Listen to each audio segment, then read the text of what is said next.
The beautiful lights of China. Sunning.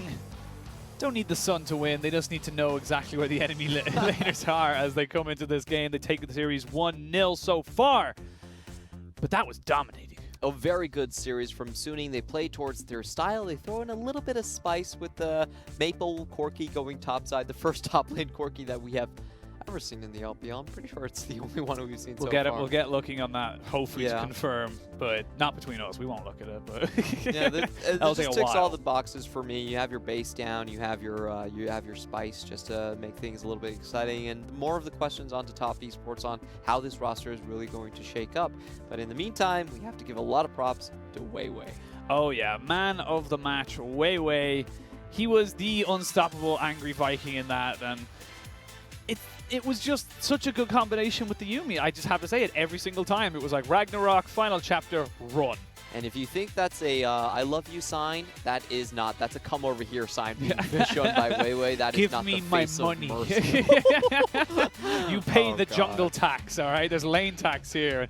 He just right place, right time. A lot of times, just able to know exactly where to be and when to be. Yeah, they synced up the trades a lot better on Suning's side, and he was consistently able to keep Aki away from their bottom side snowballing lane. Aki never found a good gank into Smlz or SwordArt, and they just chased him over and over again. Also, great understanding of the specific mechanics, the interaction between the Azir wall and the Olaf. The first portion of the Azir wall counts as crowd control, so you do not affect Olaf whatsoever. Only the second part counts as terrain, and he does this twice in consecutive team fights. Second time flashing over right on top of Knight, making sure he has nowhere to go, and Knight even holds onto his ultimate. He knows that he can't dissuade the Olaf, the Viking Berserker, from chasing him down. Yeah, and that honestly was probably the best fight we saw from top as well. They came out of it only losing one extra member, and even then LokeN was still there, but they wasted all their summoners.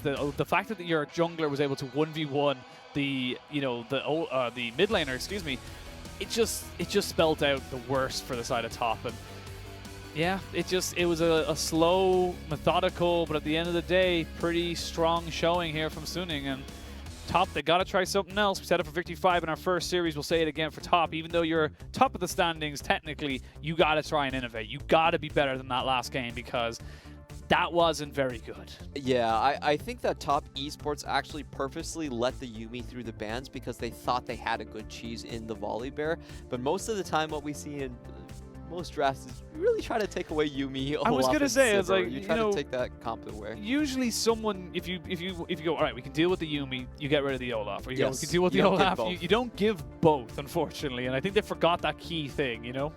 So this time around, I expect them to ban one or the other, and Top Esports to play a much more standard type of laning phase. So far from QiuQiu, we have seen the Yuumi, Tahm, Kench, and the Braum. Now, curiously missing was actually the Lux, so I wonder if QiuQiu can master that champion. It has been a while. He is coming over from the marksman position into the support role, but Lux is really... you have to learn Lux. Lux is like the most important champion currently at the role. She is definitely top tier right now. Yes. Like she enables your team so many ways in so many different comps. And Top Esports were the first ones to actually run the Lux plus Kalista combo into the Yuumi. It was a great counter earlier on. You actually out-trade with the W first on the level 1. So I wonder if they can still pull that out of the bag, or are they going to go for consistently more engage-oriented champions like QiuQiu's Tahm, Kench. So that's going to be the big questions for the next draft. We'll have to see now what answers they give us to said questions, as we see Suning coming back out to their chairs. Probably feeling pretty good. Not too tired after that one. It was a little longer one, but it wasn't stressful, I imagine, for them. They felt in control. And I think that's the big difference. There wasn't any moment in that game where we kind of thought, oh God, Suning have lost it all. It just felt methodical. Yeah, they had a very solid draft. The theory was all there, and once they prevented the cheese from working, it just fell flat on their face for Top Esports. So I do expect Top Esports to move towards... I want to see them move towards one of the more standard archetype of compositions. Either you're just, doing 1-3-1, we're going all in with our laning phase, all strong champions, forget about this Azir, Knight, you're good enough of a player, or just stick the Jace on him or something, stick the Aatrox to him, and be confident that with a tier 1 pick that he's going to be able to come out of the laning phase. Or you go more into the team fight and just really drop the cheese and set your eyes on transforming yourself into a team that can play towards hyper carries, towards 5v5s later in the game. Don't give me this in-between type of composition from top esports. Really dedicate yourself to exploring an archetype. Yeah, and you know, big kind of test for them, like we said. This is the eye test, the test of how sharp you really are in this particular thing. And Suning, you know, they got to be feeling pretty good, knowing that they kind of came out pretty damn comfortably against someone who is on top of them in terms of the standings. You know, these are people you potentially play in the playoff run towards that summer finals, towards Worlds. And, you know, I think with Suning, if they are able to take this at 2-0, they're going to be feeling pretty damn good about the back half of this split. Yeah, you have to remember that they have a very tough schedule ahead of them. We do call it the devil's path in the LPL, where some teams, unfortunately, just have a very pack-loaded schedule. They still have 5 out of the top 6 teams to face later on after the top esports series. So any win here is going to be massive. And currently they are sitting at, I believe, 4 wins for Suning. So even after this one, they still need to secure 4 out of the remaining 7. So a tough task ahead of them. Yeah, I think they're 5-3. Yes, they are 5-3. Yeah, they're 5-3 right now. But also, we talk about strength of schedule. You say that the Devil's Run. Top also have a Devil's Run. Top play EDG, FunPlux, RNG, LNG. Wow. Like, there's a lot of things. And if you lose this game here, the momentum runs away from you. They'll have to come up with some answers for those questions you said as we go into game 2 of the bans coming in. Yuumi taken off the board. I'm glad to see that from top. They do not want the ravaging Viking coming at them with the little kitty cat on his shoulder. It seems like an early pick of Azir. You see the Varus being taken away. I love the Varus as a counter pick against Azir. We've seen it a lot from Yagao. It really does slow down the entire build of Azir, forces him to go a Seeker's Armor Guard early, and with such a short ultimate cooldown, with max CDR, it's only 50 seconds at level 11. You can constantly force him out of lane. Wow, full respect going over to the Olaf. So they ban away the Yuumi and the Olaf, but unfortunately, that leaves open the one thing we were talking about in the pregame, and that is the Lux. Yeah, the Lux is the one that I was really questioning. Want to see if Chocho did have that one. Of course, SwordArt does play a lot of Lux himself, and no Varus to catch him up actually gives Lux a lot of laning strength. We have seen the Varus and Tahm Kench lane creep back into the meta just because it's probably one of the best lanes to get a kill onto Lux. And we do seem to tend to see, once the Lux is picked, Tahm Kench is a very standard reply to that. Very safe, you've got a lot of tanky stats, you've got the thick skin, you've got a lot of different ways of kind of dealing with it. Sylas picked up, almost certainly going into that jungle position, and then almost immediately answered by a Karthus jungle for Weiwei. Yeah, and Suning are all smiles at this point. Very happy with the selection. Now, the Tahm Kench is not a counter, it's just a pick that survives the lane. Yeah, it's a nullifying kind of like, we shouldn't die as much as if we pick something else. The entire theory is, well, Devour is on a 20-second cooldown early, and if your AD carry doesn't get hit by a light binding between cooldowns +7, with a 13 seconds cooldown on the light binding, then you're semi-okay. you're doing all right. Twisted Fate picked up to add to the global pressure that Suning had with the Karthus, so now you have the Rec Room and the Destiny. And also pick a card, and looks like maybe top esports want to go for something, again, much safer. If people jump on top of them, the Tahm Kench and Ashe, very safe. You've got the Devour, you've got the Enchanted Crystal Arrow, you've got the Volley, and it's going to be locked in. And that's a very, very safe bot lane. I like seeing this adaptation going from literally we have to win to we're fine if we're providing utility for the team. This is far better of an opening draft from top esports because they have safe bot like you mentioned, and they can consistently roam up towards the mid lane. I think that's the thing we're seeing. This is top esports holding on to their last pick for Knight and basically saying that, okay, playing through bot didn't work the last time, we're going to play through mid this time around. So Suning have to play fairly careful. They're not going to get a lot of help because it is a Twisted Fate. It is a Karthus jungle, excuse me. So this Twisted Fate is going to be relatively vulnerable, and that's going to give top esports a lot of room. So I want to see if Suning ban the Qiyana here. I think the Qiyana actually is going to be very difficult to deal with if you allow this composition to go over. Top esports, I don't believe Knight has played the Qiyana yet, but this is a perfect comp for it, so I would ban it away. And just like I said, Suning do ban the Qiyana. I want to see a Fizz. I want to see old school TF counter you know, bring it back, but sadly, probably not going to see it. I'm probably expecting the Corki here, or maybe even the Azir again, because it's pretty standard, it's pretty safe. It can kind of have a relatively close gap closer to kind of follow the Twisted Fate, regardless of wherever he goes. So, yep, that's going to be locked in, and Knight decides to be boring. Yep, the Corki doesn't put that much pressure on the Twisted Fate, though. I think that's the main problem here. So Sunny are going to be relatively comfortable with just holding the bot lane and mid lane even, and they, once again, will have more mid-game pressure just with the fact that this is global compositions. They don't need to be anywhere to actually affect it. We'll have to see exactly what goes in. Smlz had a pretty decent game on Lucian. Nothing spectacular, but still played very, very well. Coming out of the laning phase with about 20 CS, so not doing too badly on that. Wants to go back to it. And are we going to see a Zoe top lane, or a Twisted Fate top and put Maple back into that mid lane with the Zoe? This is a much better option. Come on, lock it in, please. Please lock it in.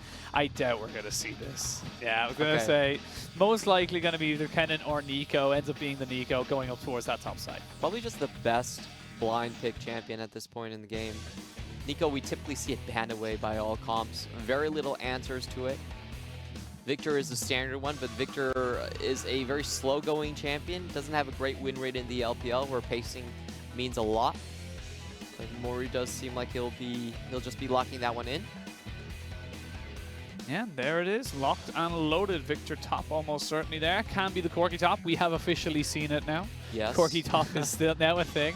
But I much prefer this drop from TES right now. I feel like this does a lot more. It's very clean, concise of exactly what you want to do. But also, if what you want to do doesn't quite work out, there's a lot more avenues for you to take. Yes, they don't have to go all in on a lane in the early phase. There's a lot of late game kiting potential here. You're talking about triple AP, Sylas, Corki, and Viktor. All of them can just push and pull away.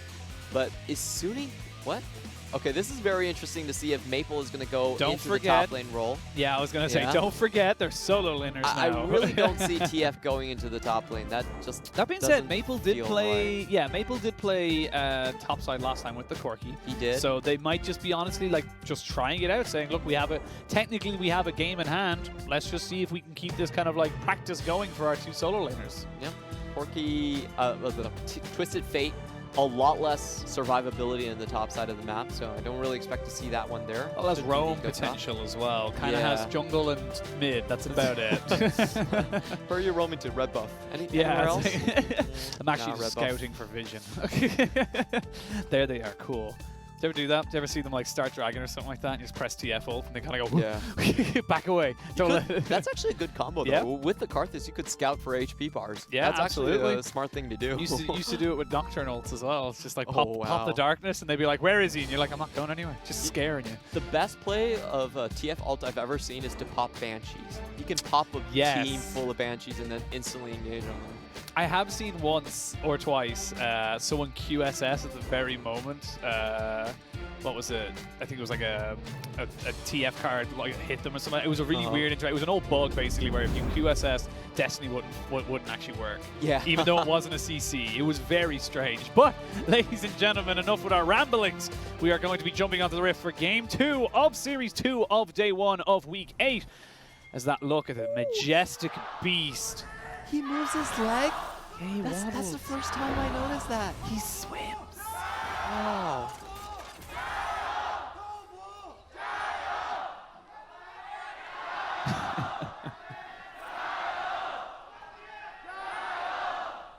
There it is. All the chants out and going. I do find it really funny, though, if you look at the two different kind of styles of chanting. You've got the Eastern style, which is at the start of every game, and then everyone gets very respectful. And then you've got the NA and EU style, which is just let's find a song that rhymes with their name, and let's just start singing. I love LCS fans. I just like the passion that they bring and just being yourself, you know, the confidence to do whatever in public and know that you're going to have other fans around that join in on the chorus is a great feeling. That's the beauty of League of Legends, you know? It brings us all together under a common ground. Which bring us back as we have done with our fan appreciation thread of the day, and we have a quick look. We're going to see the Glacial Augment for the Neeko, not going towards the AD, going towards more team fighting build. Klepto as well for Twisted Fate means that he's going to be able to kind of get a couple more options to him available. Gold card going to land, and not a bad bit of a trade. Yeah. Typically, we have been saying the TF go for the AD build. Only Crown has been going for the AP build recently, so it does work a lot better with a rapid fire cannon, and the build is Triforce rapid fire cannon into the IE, and you're almost like a second AD carry at that point. And looking at a Knight's build, this is also quite peculiar. We rarely see him go for the Kleptomancy on Corki. It's typically the fleet footwork for the extra sustain, but he's actually going for Legend Tenacity as well, so very aware of what TF's play patterns are. Yeah, Weiwei spotted on a ward now as he goes towards this blue buff. You imagine it's just going to be... Actually, that's going to be triple buff, I think. Yeah, I'm pretty sure there's no blitz the first buff for Aki. So triple buff stolen away from Suning, or by Suning from top. Yeah, and that's really going to hurt the clear coming in from Aki. If you looked at Aki's build, he actually started out with the Wolves just to be on the top side of the map. But Top Esports read that perfectly, and they're going to profit. This Viktor versus Neeko matchup. Not something we're super familiar with, not something that's seen every day of the week, as Angel will be the focus of this particular POV as we look at top side. Again. And this is a favorite counter to the Shy. The Shy really loves running the Viktor into the Neeko. Very non-interactive, you're just trying to farm out, but you do have the extra poke advantage. And right now we can see him already with getting a teleport out of Maple. That's actually quite huge. Yeah, early pressure going to be in favor of Top Esports if they choose to use it. The rest of the lanes are kind of going down. I feel really bad right now for Aki because I don't think he realized just how quickly Karthus clears this jungle, because he just pretty much takes everything away from you and then keeps going because he just got so much damage and just so quickly to get himself around the map. Yeah, what we've been seeing in the LPL is if you don't collapse a lane soon enough, then Karthus just runs away with the scaling. He's the ultimate win more jungler in my book. So what you really want to do is you want to force a lane to lose so hard that it needs to start taking away jungle farm from the Karthus and preventing Karthus from scaling up and being, giving you that orbital bombard cannon for the enemy team. So I really want to see if Top Esports can find a lane to snowball, but currently they're going very slow and steady with this one. Slow and steady may win the race for Suning Gaming. As Aki has been spotted out, they know exactly where he is. Good vision control now from Suning in this early game. They know pretty much where he is, where he's going. So you can see the pings coming out on your map. And that's going to be pretty good for Angel. Angel able to kind of keep this lane going. Had to expend the TP early, but forcing the Corki back as well means that he's going to be forcing his TP out as well. And typically with a Twisted Fate, you still put 3 points into the wild card just for the wave clear potential. And we can see him doing that there, getting some slight priority. Now, this is a very crucial moment in the game. Top Esports need to control where Angel is on the map. If he can get a shove, then most likely target is going to be Moyu on the top side. The little small passive that comes from the Glacial Augment, the auto attack slowing, it's so damn annoying. It's not even that strong of a slow, it's just really annoying. Yeah, and it does allow you to follow up, get that extra proc onto, I think it's, what is that skill name? I can't remember the skill name. Shapeshifter. Shapesplitter do have a lot of AP damage there as well, so good uses. Top Esports, really, really slow game, and I'm a little bit worried about this one because I don't think they're putting enough pressure in. Mid lane and jungle are going to start to overflow into the other lanes. You can see it's fine for Weiwei. He's going to scale up. He's going to keep farming. He's already nearly 20 CS ahead as he goes to try and steal potentially another camp. Going to find Aki in the jungle. Pop down some Skittles. Forcing the flash away. Actually smited the Gromp for health as well. So a little bit of overconfidence there coming out from Weiwei, but now he's feeling good because he's got SwordArt coming in with him. Yeah, and this will actually give him the Requiem at level 6, so both of these people will be fighting over it. I've never seen so much action over just a Gromp. It's a level 6 Gromp. That's true. That is true. It will give you that key level up for the Karthus that are able to make that global pressure. But now, with no... Weiwei's pincered. He is pincered, but we're going to see the Destiny popped in immediately there straight away. Flash in, light binding combo with the gold card, and that's going to be first blood going over to Angel. Now Knight's in a little bit of trouble. Gets caught up with the gold card as well himself, but should be able to back away. No real mana from Angel.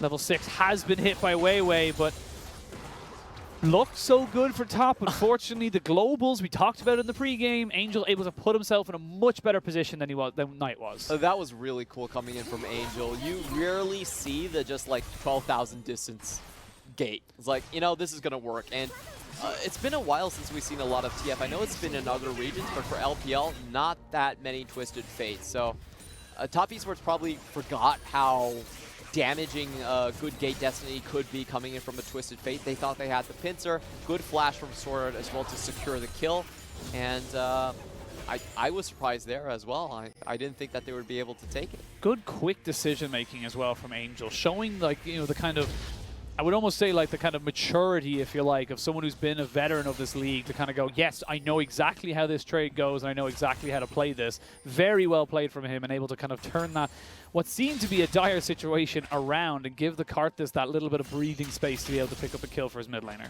And Angel has been known for his ability to make plays across the map. He was sidelined for Knight and Fun for a while because of he didn't have that big of a champion pool. It was mainly just Galio and Lissandra. But on the champions he did play, he was very proficient at them. He was always looking for kills, had a very high kill participation. And I think the meta is finally turning into his favor. He's seeing those champions that fit his style come back. Yeah, here we go. Gonna see the Abyssal Voyage Ashe used arrow? in mid lane. Gold card was equipped though, so they cannot chase underneath the tower. That's going to be an ultimate down. I like the idea. They don't really lose anything for doing it top, and they just kind of give a little bit of pressure towards the mid laner. Good move on their part.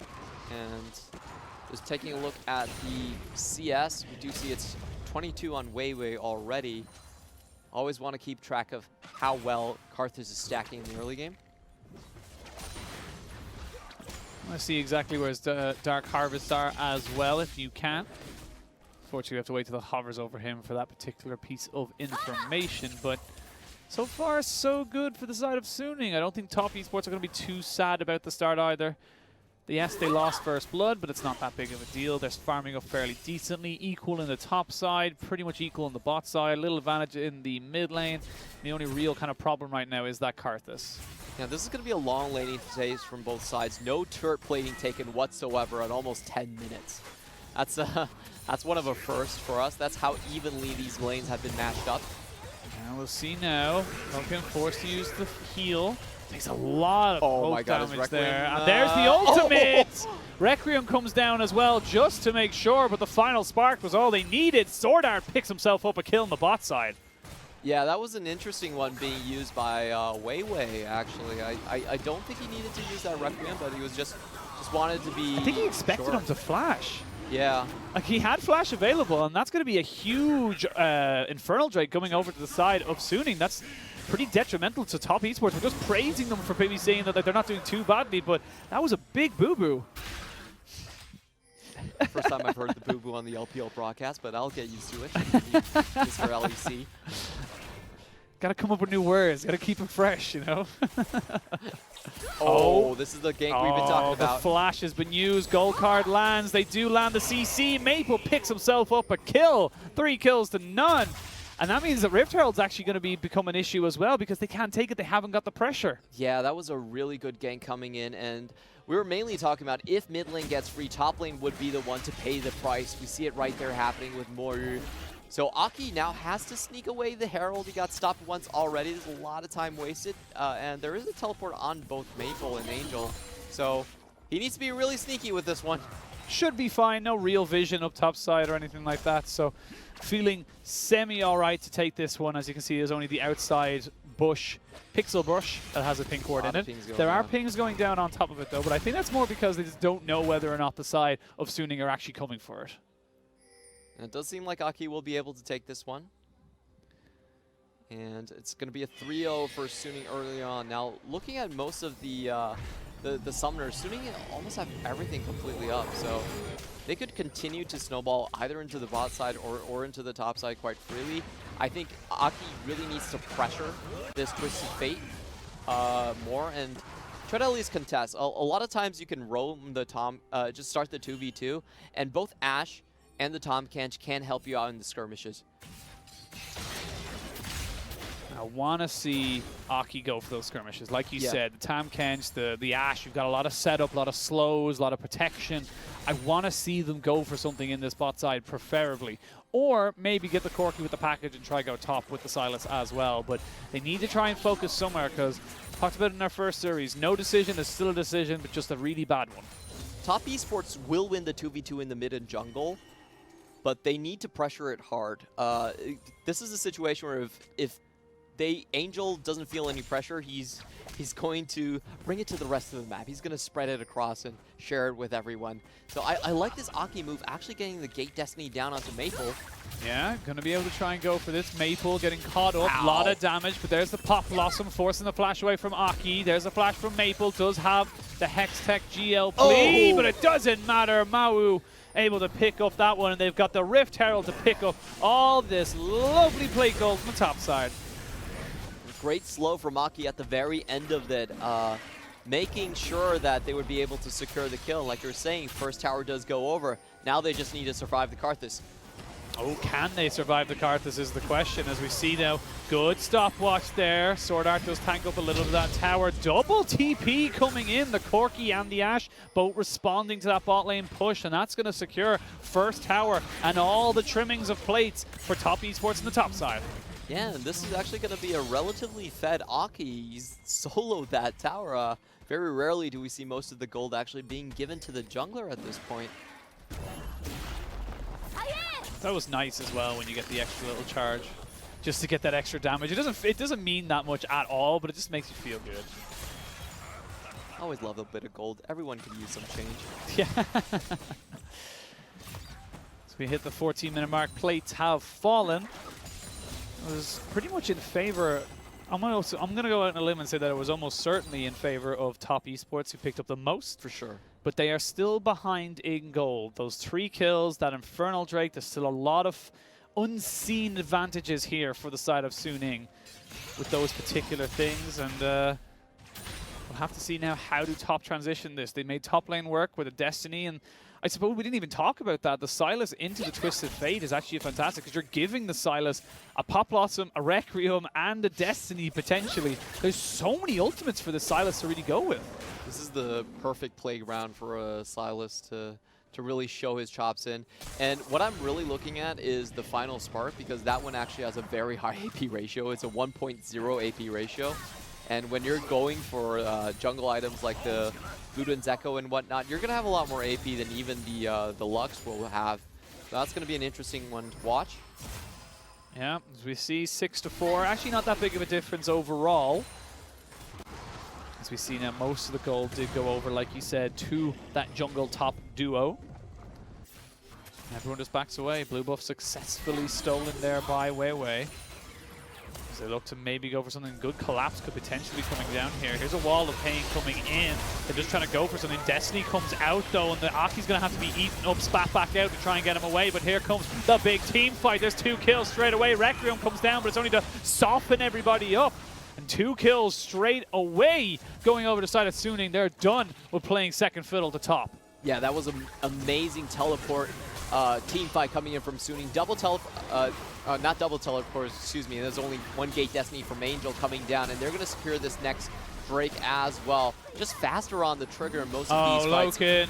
No, that's not where you want to be, my friend. And he was in full vision of everything. There's a Requiem coming down, stolen. Oh, goodbye, Weiwei. Weiwei goes down. So nicely picked up and nicely utilized there by Aki. Picks up something small, but something nonetheless.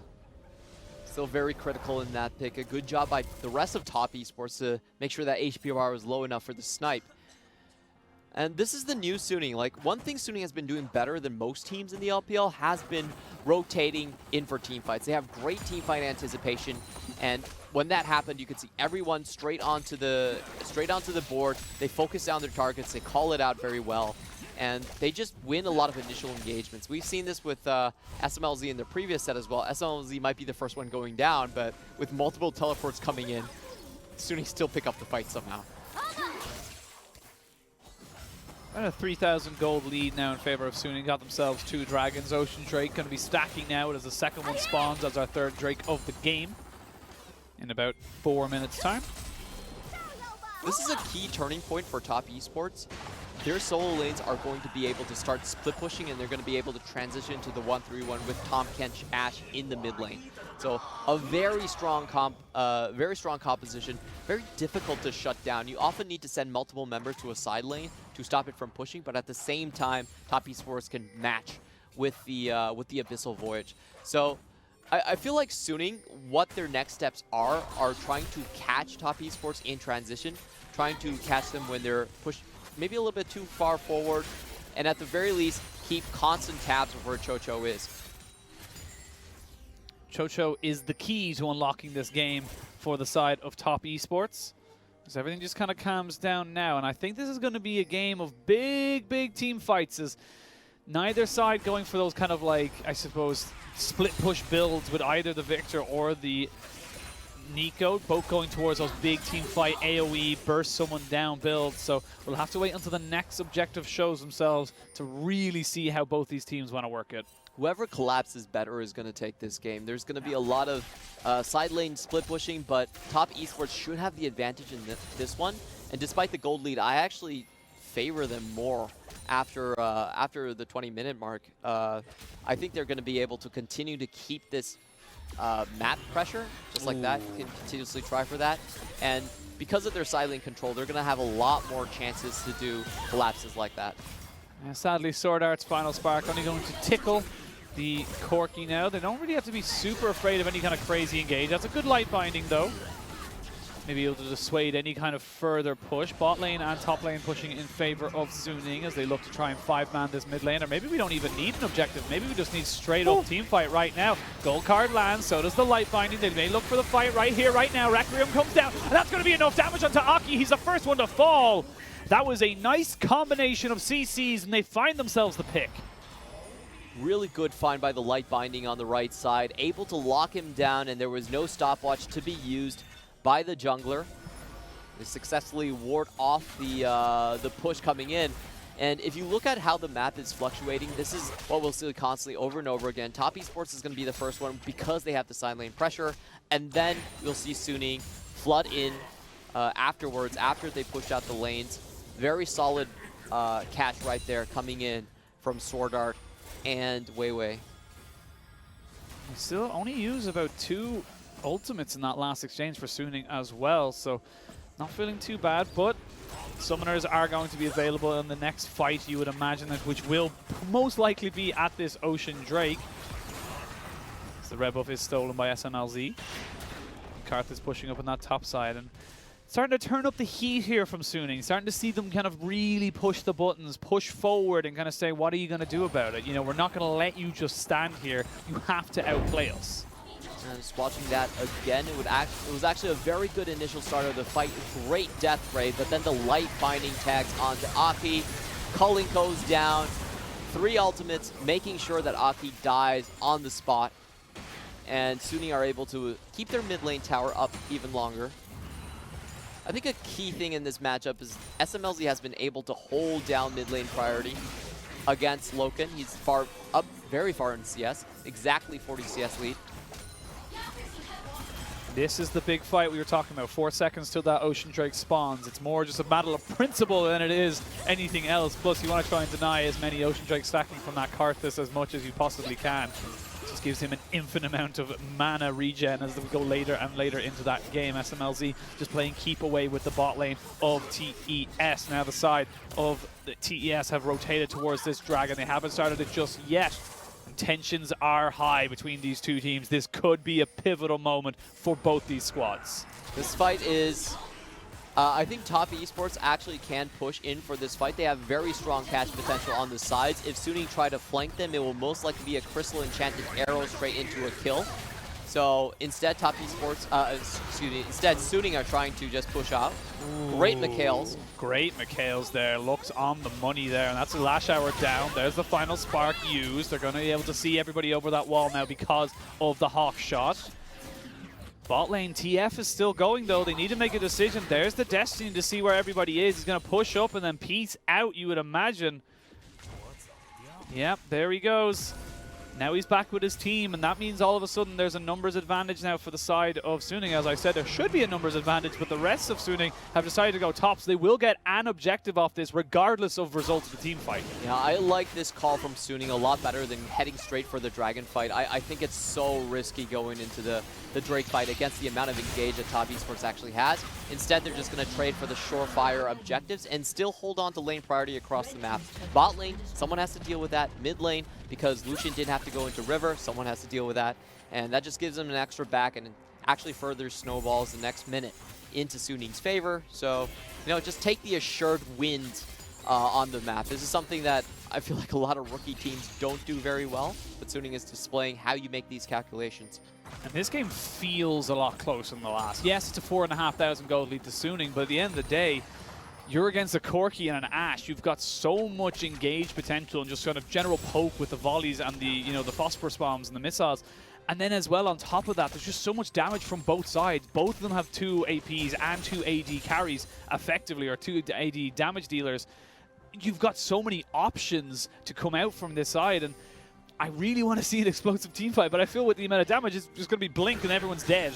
You're probably not going to see an explosive team fight so much as a catch happening somewhere. I think both of these team compositions are very reliant on collapsing and just killing someone with a numbers advantage, and with the damage, they will do it almost instantly.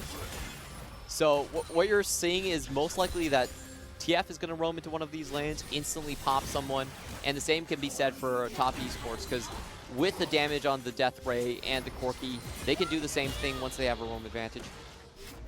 Final spark thrown out, but it's on about probably like a minute 10's cooldown, so not exactly the most prioritized ability at the moment. Requiem stolen there by Aki, as we see Nice just keeping the side of that river safe. Bit of damage there from Maple. You see both these teams, they want to get the catch. They want to try and find a little bit of CC. There are summoners available for pretty much everybody as of this moment now. TF though, he's on the next, or not the next, excuse me, he's on the tier 2. Now they're going to try and go for him, but there is... Does he get out? He does it because the Chaos Storm is enough to stop him. He uses the stopwatch, but that should mean the mid lane turret goes down as the rest of Suning now push up. A little too over-aggressive coming in from Suning's side. They do have the Mikhails to get away from the Crystal Enchanted Error, but great decision on choosing his passengers from Chocho. Gets the Chaos Storm, like you were talking about, does disrupt channels, and nowhere Angel could go. That was very, very smart from TES as well. They knew that the only real person who could stop the TF from ulting out in that particular moment, going to the Tahm Kench, was the Viktor. Unless they had, you know, the Sylas was in position, they didn't want to lose the Ashe in the mid lane either, so they had to bring the Viktor, and it was a very, very smart move there from them. They waste the stopwatch from the side of TF. He no longer has that, and now also, as I say that, does he burn? It doesn't matter because he'll go down. Requiem for a Dream as Weiwei goes in. And he'll throw out another one just for kind of a response, but it was only because it was going off cooldown. And I want to see exactly how that went down because it looks like the side of TES, like he just got caught. It was just a light bindings like the one you're seeing right now. Light bindings galore, and you can see the combination with the Tangle Thorns, excuse me, with the Neeko Q. The word or the name of it escapes me right now, but this is what Suning want. This is what they want to do. They want to go for those little tiny picks, get one piece of CC, and then stack it with everybody else. Now that's the Tangle Barbs coming in Tangle from Barbs, Maple. Yeah, no problem. I forget Tangle Thorns was Tangle Thorns is Zyra, or Strangle Thorns is Tyra. Yeah, yes, Strangle Thorns is Zyra. Oh, these plant champions. I know, right? So original. But yeah, I want to see how that started. Again, like, I know it was probably just a light binding, but again, just so crucial there for the side of Suning. They're able to open up the mid lane to get themselves out. They're able to reset now before this next dragon comes up. And you're going to get your wish, so Moyu just comes around the corner. It isn't even a light binding. It's a Blade of the Ruined King into Final Spark. Just, unfortunately, not respecting the Lucian damage with the 3 items, unfortunately. And Gotta give it to Smlz. Talked about his redemption arc this particular season. He's had a fantastic series so far. Definitely not been the reason they won game 1, but definitely the reason why they are winning this one right now, as they are starting to look for some picks. Tahm Kench takes a bit of damage, has to pop the grey health.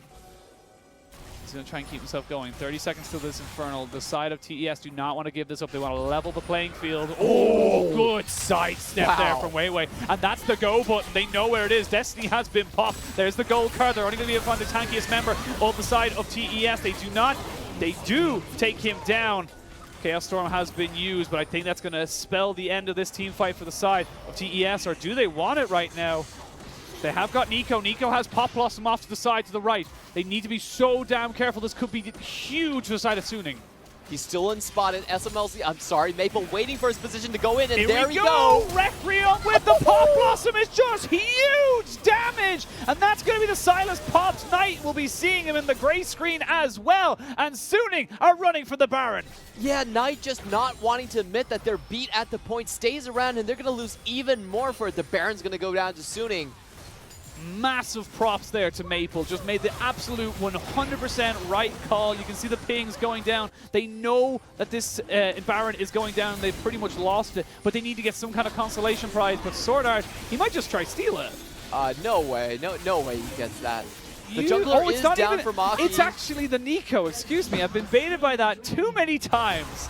But they do give up the Infernal, but at the end of the day, they got what they wanted. A team fight, a Baron buff, and a 7,000 gold lead.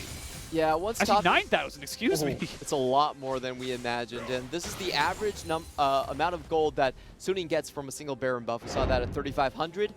Now, I really don't understand Top Esports' decision-making here. They are beat, but they're still looking to get a poke inside. No priority in the mid lane either, so the team's completely split off. Flash for flash trade to get Aki down and the Knight kill, which is massive. Such good awareness from Maple. Realized that 1, flashes were available, and 2, the blast cone was there too. So flashes in the direction that he knows that they're going to be going, gets himself set up. And Angel, they're going for the death push. Fnatic style, old school, season 2, but don't think he's going to be baited by this one particularly right now. Yeah, there's a little too many players missing when mid. And as if no one was ever there. At least he has sound mind now to know that there's nobody's there.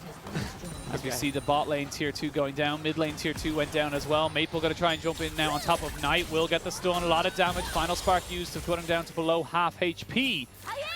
Suning, they're playing with their food right now. This comp, this 1-3-1 split push just becomes so impossible to deal with, especially when you add a Baron buff. Yeah, and this is what Top Esports should have been able to acquire in their own composition.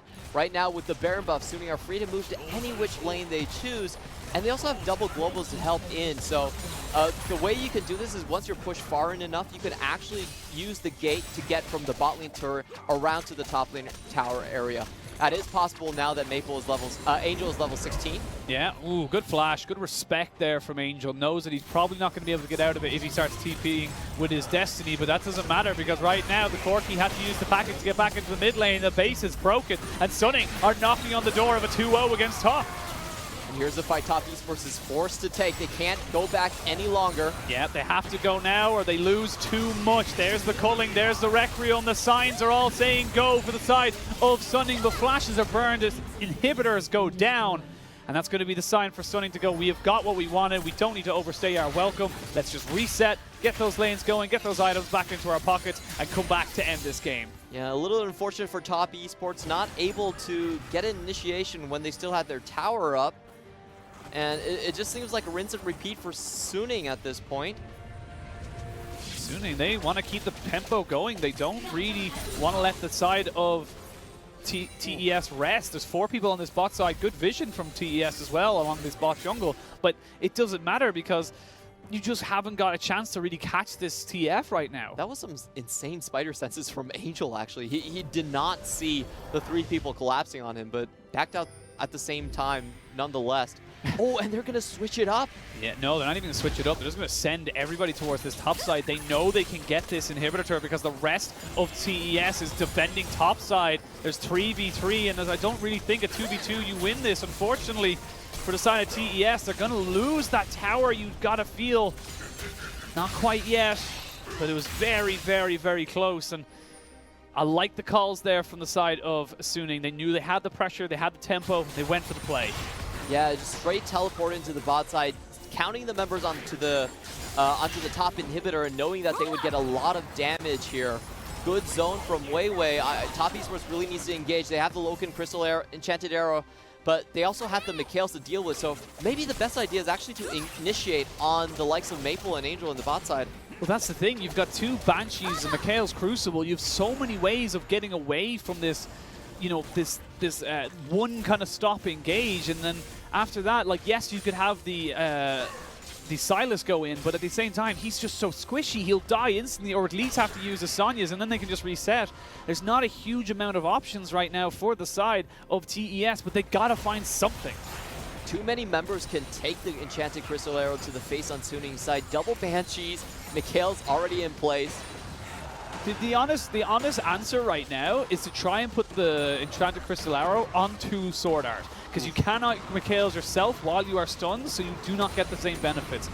If you are able to catch him out and really take away that particular kind of, you know, setup, then you have a chance. But until that happens, or even if that happens, they don't really have any prayer to go. I would say that Top Esports has actually built up their damage, though. They can instantly wipe anyone on the map. You see the 3 items completed here. Oh, here we go. Requiem, Destiny. There's the culling of Final Spark. Is going to be enough to do it. There's the flash forward there. Going to be able to move forward as well with the dash. There's the Pop Blossom. There's all 5 ultimates from Suning down. They get 1 pick. They know that tower is low, and they're going to try and go for a second inhibitor. That's really all that they need at this point. Base wide open, and Top Esports can't contest. Aki way too low. Do they go for the end? They have a couple of minions, but not a huge amount. It's a 4v5. Arrow used already. Yeah, they're going to try and go for it. Nexus Tower 1 drops. TES trying to defend. It's so much kite and so many shields. You've got the Ocean Drake as well to heal up a little bit. Baron going to be spawning in 24 seconds, and that looks like what Suning's going to look for. Still very safe play from Suning, not forcing the issue. And they're actually going to do a split here. This is a little bit greedy, but they should be able to manage with how strong Lucian is. And also with how little vision there is on the side of TES on either side of their jungle right now. So they know that the Dragon isn't going, or the Baron isn't going down right now. Flash burn there by the Tahm Kench. That's another Ocean, double Ocean. Next one will be an Elder if we even get to that point. Coming up to about 34.5 minutes into this game. Final item starting to look finished. You can see the Lucian nearly on 6. Has got 5 in his inventory with a BF sword to boot. And it's just a lot of damage on both sides. Again, like you said earlier, it's going to be about finding one person, picking them off, and then eventually just blowing them up straight away. Ooh, that was very close from QiuQiu. No flash burned already, but look at where Aki is. This is a sneaky, sneaky Sylas. He does have that engage potential, and he can actually come in. Exactly. Oh, this could be huge if he's able to get it. He's on a timer with that Pop Blossom, though. Has picked it up a while ago, so needs to be able to find a move for it fairly soon. You imagine he's going to try and look for it as soon as they start the Baron. Now, this could be it. He's coming around. There's the Destiny, though. They know exactly where he is, and his flank is now a detriment to himself. He cannot get out. He cannot escape. Pop Blossom into a Zonya's is not going to do much for you, my friend, as he falls. Unfortunately, the idea was great, but he forgot one crucial detail of TF Ultimate. That was the ultimate way to check if your Baron is being sniped by someone. TF throws the Kate Destiny down. No Banshees on Aki, gets spotted, and that's just it. It was a great idea. I wanted to wait for that Aki team fight. We showed you the clips of his Baron steals against LGD. Wasn't going to happen this time. I loved the idea. I really did. Yeah. And even I, for a moment, forgot that Destiny gave vision. And here we go. There's the TP in. Gonna see the Enchanted Crystalline Arrow, but they've no way of following up on it. So that's a huge summoner down now. They're going to have to wait about a minute for that one to come back up. Only one inhibitor tower remains. The rest is Nexus and then inhibitors. They need to make a decision. They need to make a stand. They need to do something. Really lacking engage potential from Top Esports part. I think their only chance is actually going to come from Aki. Wow. crit Lucian. Does he kill him though? Small Smlz No, might. what? Yes, he does! Because the Dark Harvest is enough to be able to take him down, and that is going to be all Suning needed to wrap up this game in a nice little bowl. Wow. Smlz, take a bow. He's been playing so damn well this series. Everyone falling to the wayside. Nexus turret's going to be falling down. Nexus is next, and that's going to be Suning taking the series 2-0 over Top Esports. I felt Suning at the upper hand, but I didn't know it was this much of an advantage. Both of these teams came in with new rosters, new aspirations, but at the end of the day, it is Suning with the new addition of Angel towards the mid lane, or towards the top side, I should say, that gave them the win here. Very clean drafting, super strong identity coming from Suning's team composition, and they've positioned themselves so well to go on the Devil's Path. They have. They've given themselves another win that puts them up on 6-3, tied with LNG, tied with wins with Edward Gaming. They've got so many options now. They've got a lot of cool. For me, it's cool. For them, it's a lot of tough games, but this is a good start. And I honestly think this is a great moment for them to kind of say, right, we're turning a corner and we're now a playoff team. Yeah, Suning, I can't believe it, but sometimes less is more on this team. They dropped Longxing, a blockbuster trade to RNG, and actually improved their standings. Now standing at 6 wins, they have officially surpassed their previous number of wins. Actually, it was 6 in Spring Split as well, but of course they've got a lot more room to grow. A lot more places they can go, and for Top, unfortunately, they've got a pretty difficult road ahead of them. They've got to figure out what works, what doesn't work, and right now, today just didn't work. No, it didn't. I still don't see a very strong sense of direction coming in from Top Esports. They lacked kind of the early ganking potential that Xiongxiong gave them. Xiongxiong was a great Gragas player. And at the meantime, some of their laning strength has dissipated without 369 in the top side as well. So very much a team still finding their path. Maybe they're more consistent overall. Maybe they can communicate better with this roster, but so far hasn't really shown the results. Yeah, it's very late in the season as well when you think about it, coming into making so many, you know, kind of roster swaps, and that's the pressure, unfortunately. That's the kind of, like, you know, the pressure that comes with such a prestigious league of, like, you drop 1 or 2 games and all of a sudden you make 1 or 2 changes and everything just falls apart. But 2-0 to Suning, and honestly, not even huge high kill games. They only gave away 3 deaths in this game. I think it was 4 in the previous game. Only picked up 14 kills first game, 17 this game. They just honestly look clean, just genuinely clean. Honestly, Angel has been amazing in these couple of series. Angel's done so well. In the 4 games he's played, so far I think he's only died twice. Yeah, we'll have a quick check on that one, but you know, I think, you know, the whole unit of Suning looking fantastic, and they break Top Esports' win streak. They were 4 series wins in a row. They break that. They're now on a win streak of their own. They got a 2 wins in a row now, 2 series in a row. I'm feeling good. If you're a Suning fan, you got to be feeling good about this, and you got to be feeling like maybe we can push for maybe top 4, top 3, and then maybe make a run at Gauntlet. Yeah, I really want to see what happens when they go up against the teams that are known to have the strongest of the top lane bullies, I should say. Yes. So I think that's going to be their next. You can call him. You can say RNG. It's fine. Like, you know, oh, RNG's gonna. Yeah, that will be. That's actually that's the thing. So like the next game that Suning play is RNG. Ooh, that's their next match. It's the next one. Yes. So I am super looking forward to that. You've got 2 teams on form, 2 teams really looking to try and make their season impactful, and also a little bit of bad blood. Yeah. You see the mid lane and bot lane doing well for Suning, but like V5, their top lane is a question mark. What happens when their top lane actually runs into very strong just lane bully type of players that like to dominate the laning phase? Especially someone like Longxing, who's known or as even Xiaohu, because as we saw today, like it's like, no, you don't get him. You get the real final boss. Yes. So that's my only reservation for Suning. But if they're able to pass through, like, guys like, if like the top lane miraculously holds against Longxing or guys like the Shy, I think Suning are going to be a perfect playoff team. They're going to be completely okay. They're going to slide into there very well, and their coordination is actually above teams like EDG and LNG from what I've been able to observe so far. So top 14. Well? No, I don't think so. Just gave them all this praise. They just beat Top. I don't think they're top 4. Are So they let's top see. 4? So Okay, FBX, RNG, IG. They're your Pencil top those 3. in. Top 3. They're your top 3, whatever order. Who's 4 and 5? Yeah. I Who's 4 and honestly, 5? looking at right now, after looking at that display, I honestly think you put Suning or LNG in there. After EDG got wrecked. Okay. I'm still gonna go for LNG for now, but if they beat them, I'll change my settings. Cool. Okay. That's it. We'll There see. we go. That is the perfect test for that, to see if Yeah. they can take down LNG, and that will make them a top 4 team. Look, if somehow Maple's a better top laner than Flandre, okay, top 4 team. I doubt it, but okay. How dare you sully the name of Maple? That man's a god. I'm joking. Sorry, I'm actually a super old school Flash Wolves fan. Hey, there I we know, go. right? Yeah. They've been around for so long, and I used to always love watching them play.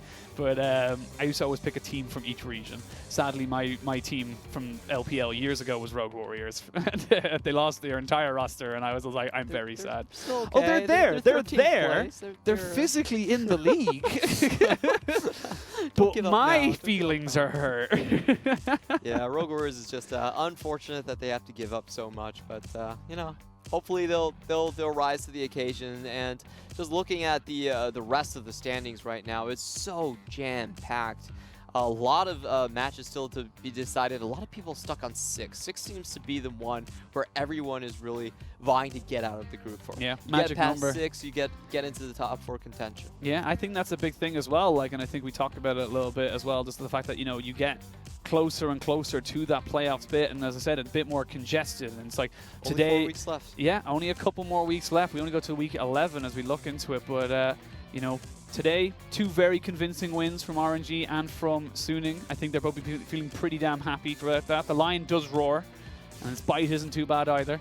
But but we'll have to wait and see. We'll see exactly how RNG and Suning take their next match as they go against each other. But we'll have a look now and see what I think we have a look at tomorrow's schedule. Yep. I do believe we'll have a look and see what we got for you tomorrow.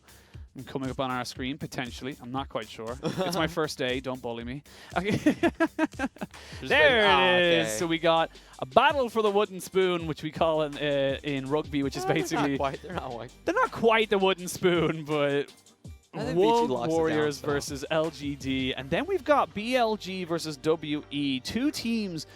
I would say BLG definitely more so than WE, but definitely 2 teams vying for those kind of last 2 spots in the playoffs. BLG have a huge chip on their shoulder because last time it was W that actually denied them that playoff spot as well. W went on a 6-match tearing streak at the end of it to drop to JD Gaming in the first round, but they did trounce over BLG in that series. So that's a huge one that they're looking to get vengeance on. And BLG is one of those teams that I really want to see get into playoffs. So methodical, so clear on what they're doing. It would be such a waste if we don't see them. Yeah, I completely agree, but we'll have to wait and see. As we can see the standings right now, Royal Never Give Up bring themselves a secure top spot as they played 1 less game than Top Esports, who also lost today.